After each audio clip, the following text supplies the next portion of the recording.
So, you know how it feels when you're talking to someone and they just aren't listening? It's almost like they can't hear a word you're saying or that they're kind of off in their own world. Well, believe it or not, the same thing happens in marketing. And when it comes to marketing, sometimes it can really feel like you're invisible. You've invested all this time and energy into creating this amazing, valuable content, writing marketing emails and different types of posts, but the response comes up a little bit lackluster. And no matter how hard you work, your prospects just aren't converting. Oh my gosh. As I have repeated time and time again, right? There really is no shortage of ponds when it comes to digital marketing, right? But you won't catch the right fish if you just throw this wide net into the pond, into all of the ponds. It really comes down to two elements: your ICA, your ideal client avatar, and a compelling message. The two really go hand in hand. So let's dig into a really deep dive into it. Hello and welcome to another episode of Digital Marketing Made Simple. I'm your host, Jenny Lyon, and today I thought we would really dig into how not only to select your ICA, but how to also craft a compelling message that really shows you as the expert that you are. So first up is nailing down your perfect client. To create compelling content, you really first need to know your ideal client avatar. And to find that perfect client, you have to start by asking yourself a question. So if you don't have a pen and paper or your phone, grab one. You'll want to jot this down. Have you ever felt like something has changed in your life? Right? Write that down. So for example, it could be, a training program that helps people grow their business or find the perfect pair of running shoes, right? If you're into that. We all want our ideal customers to be really satisfied and happy with the services and the products that they receive. And as a business owner, you want your customer to say things like, oh my gosh, yes, wow, that is exactly what I need. But it's even better if they say, oh my gosh, did you read my mind? How did you know that this is what I wanted at this exact moment? And we really do need to know our customers' aspirations, fears, what they think, and what they really need for this to happen.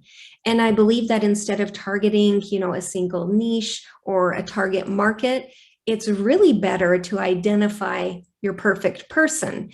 Your ICA is discovered by what your customer wants, what they're afraid of, and many other things too. And I even have a free workbook that really walks you through mapping out and finding your ideal ICA. And it walks you through my very specific process. So if you haven't had a chance, before you go any further, hit pause, jump over to jennylyon.com/ICA and download the workbook. Next up is there are some common mistakes that people run into. So these are the mistakes that you want to avoid. So sometimes even with the most, confident entrepreneurs, I'll see that they really lack clarity, right? So they may think that they have their ideal client nailed down, but when it really comes down to it, they don't. They often make a couple of different mistakes that really keep them in this cycle of lack of clarity, which in the end really results in lackluster content and messaging. So mistake number one is they ask irrelevant questions. And this is really a common problem in that ICA discovery. So for example, unless your business sells pet products, it doesn't matter what kind of animal they own or how often they take their pet to the dog park. Asking questions that don't translate to what you offer will just confuse them. So you don't want to waste your time or their time asking any types of questions that aren't relevant. Mistake number two is being too vague. The issue with asking questions such as, what lifestyle choices would you make if you had $100,000 revenue, or what are your biggest dreams, right? That's very, very generalized. too generalized. You know, these are fine for people to answer for themselves, but they won't point you in the right direction of finding the perfect client. So once you nail down your ICA, the next big question is, how do you reach them, right? And it's really not as hard as you think it would be. The first step is really to stop talking to your customers and start talking with your customers, right? So here's where your pen and paper come in. So number one, what are their interests? And number two, how can you get ahead of their challenges? And the best ways to get these answers is to really lean into their world, listen to their needs, and then take them on a journey. And through that, you'll see your conversion rate will increase when you really start to have a much stronger connection with your ideal customer. Next up is, my gosh, such an important part is to tell them a story. Oh my gosh, this is going to really, really elevate your messaging. As a consumer, we all want to feel appreciated. We all want to feel important. And you want to feel that your experience matters. You understand how hard it can be to get traction when nobody's paying attention. I know that feeling, right? Ugh, it's a terrible feeling, right? And it's terrible to put your work out there and all you hear are crickets. So good news, there is a simple tweak that you can make to how you're talking to your ICA, one that will instantly change everything from, your Facebook ads from being, to converting gold. But first, what is storytelling marketing? So storytelling and marketing, it's kind of like sprinkles on cupcakes, right? Everyone loves it, but not everyone is doing it. So in fact, your business won't be truly functional without it. Why? Because storytelling really brings people together and it makes your company relevant and more relatable to your ICA. So the goal here is really to stir up emotion, right, with your viewers so that they feel compelled to take action. So I don't know if you guys follow Donald Miller, but he's a best-selling author who has a very specific framework to work off of called the Story Brand framework, and also the SB7 framework. But this framework has really helped businesses increase their conversions and sales by up to 50%. And that really can feel like music to your ears, right? Because who wouldn't love a jump in revenue, right? We all would, of course. So if you haven't checked out, Story Brand, check it out. It's definitely worth a read. And, here are the exact 7 steps, that I suggest including in your storytelling framework. And these are based off of the Story Brand framework. So number 1 is to start with a character.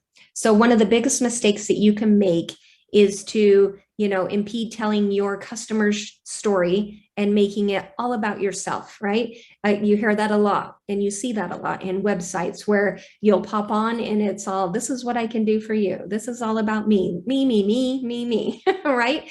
And your story really should be shifted where that you are making your customer, the hero in the story. It's not about you. Number 2 is have a problem. So customers come to businesses with problems that they need solved, right? And you need to understand their problems and their pain points to do that. And then third up is meeting a guide, right? So in any great story, right, every single character meets a guide, right? And your customers are looking for a guide to lead them to the plan, right, to solve their problem. And the guide, of course, that's you. And then number 4 is to have a plan, right? Your story needs to make your prospect believe what your plan can do for them and how that's going to solve their problem, period. That's it. If they don't think so, they will not move to step 5, which is a call to action. So when your character comes to that decision point in the story, the guide, that's you, you're going to encourage them to take action, make that decision and follow through with it, which will then lead into step 6, which is success, which is what we all want, right? So that main character will experience success with your plan, or they won't, right? But you really need to showcase what success will look like for them and what it has looked like for others. And then last but not least is failure, right? Failure is a common theme in stories. And without it, right, a story doesn't really hold attention, or it can seem, inauthentic. However, it should never be that primary focus, unless, of course, you're marketing a story about somebody who failed because they didn't follow your plan. All right. And the next step is really mastering the marketing hooks. So a catchy marketing hook is an extension of your brand that attracts customers with memorable phrases, slogans, jingles, taglines, right? So for example, I bet you can finish this sentence. The best part of waking up. Sorry, I had to sing it, right? Brilliant. Isn't that brilliant? Because I bet 95% of you can finish that jingle as you drink your cup of coffee. Another example of a great slogan is, can you hear me now? Which we will all, attribute to 5G networks. It's really an important tool for brands because it supports the product and it draws attention to the company. And the hope is that customers will bite, right? And that you can reel them in. So that's really your hook, and the world is begging for your attention.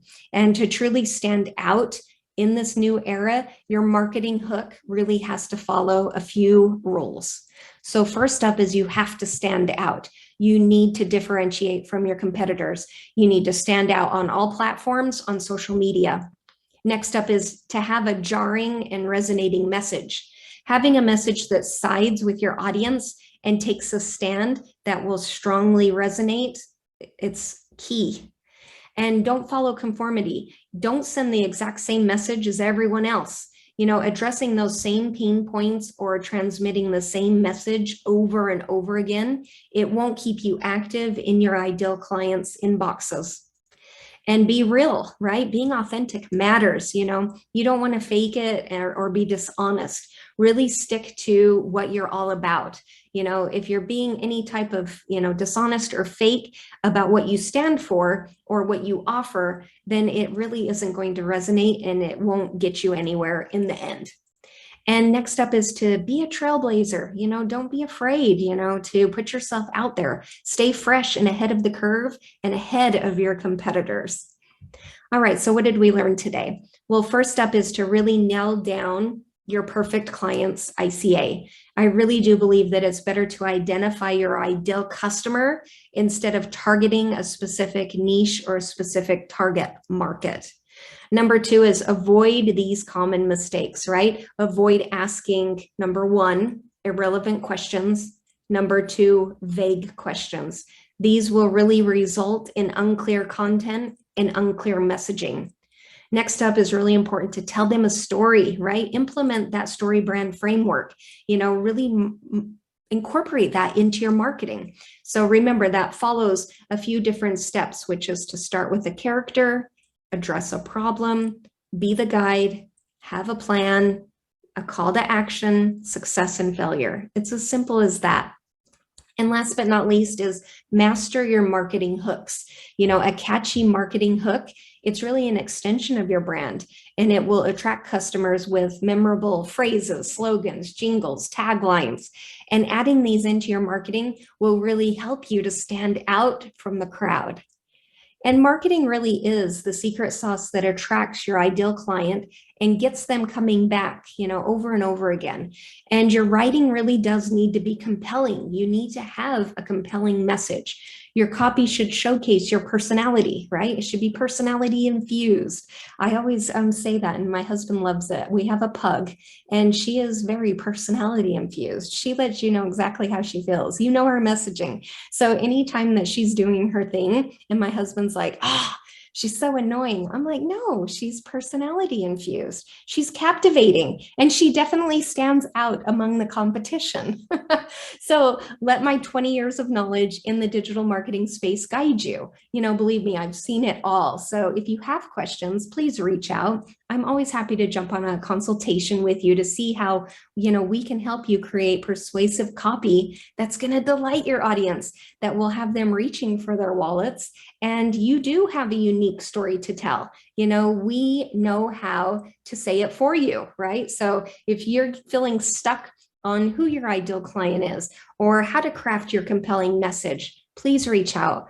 Definitely be happy to help.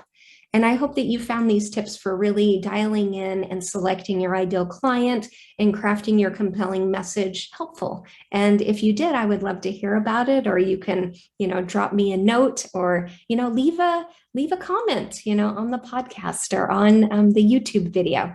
But I'd love to hear from you. And I hope that you are having an amazing new year. And I will see you next time on another episode of Digital Marketing Made Simple. And I'll see you soon. Bye for now.